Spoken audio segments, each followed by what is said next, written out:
नामदेवराच्या वाणीच्या माध्यमातून आशीर्वाद स्वरूप असणारा हा कार्यक्रम आपण सर्व भक्त मंडळी, संत मंडळी, माऊलींवरती प्रेम करणारे, माऊलींनी ज्यांना ज्यांना वेळ दिला, माऊली ज्यांच्यापर्यंत पोहोचले, आपली सेवा करत असताना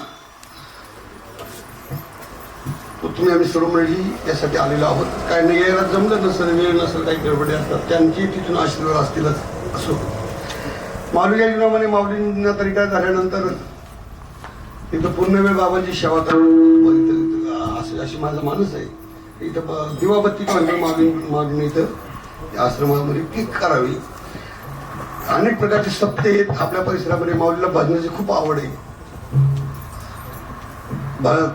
तिथं जरी आपला वेळ दिला चिंतनासाठी, चिंतनेसाठी तो धन्य धन्य का सप्ताहामध्ये तो वेळ द्यावा, आपल्या कुटुंबाचा वेळ द्यावा.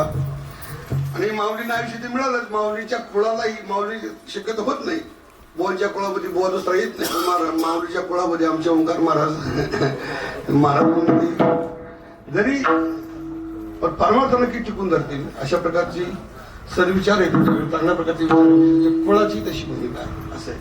म्हणून त्याही कुळाला त्यांना आयुष्य मिळावं, कल्पना येऊ नये, दुःख येऊ नये, अहंकार येऊ नये. आणि कल्याण कल्याण म्हणजे तरी काय, तर शेवटापर्यंत आपला परमार्थ टिकून राहणं याला काय म्हणायचं, कल्याण. बऱ्याच वेळेला शेवटपर्यंत टिकत नाही. योग होतो पण क्षेम होत नाही.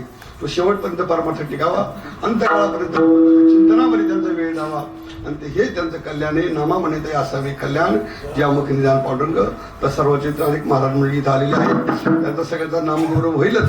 तर मी जास्त वेळ घेऊन तुमचा पुढचा टाइम खावा असं माझी इच्छा नाही. काय बरीच माणसं टाइम खात असतात, त्यामुळे तसं न करता तुम्हाला थोडासा वेळ मिळावा अशा अनुषंगानं झालेली सेवा गोविंद बाबाच्या चरणावरती समर्पित करतो. आणि माऊलींना आयुष्य मिळावं, विचार मिळावे आणि चांगल्या प्रकारचं चिंतन त्यांच्याकडून घडावं अशा प्रकारचा शुभ संकल्प करून पूर्णविराम तुकाराम.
आवे अकल्पा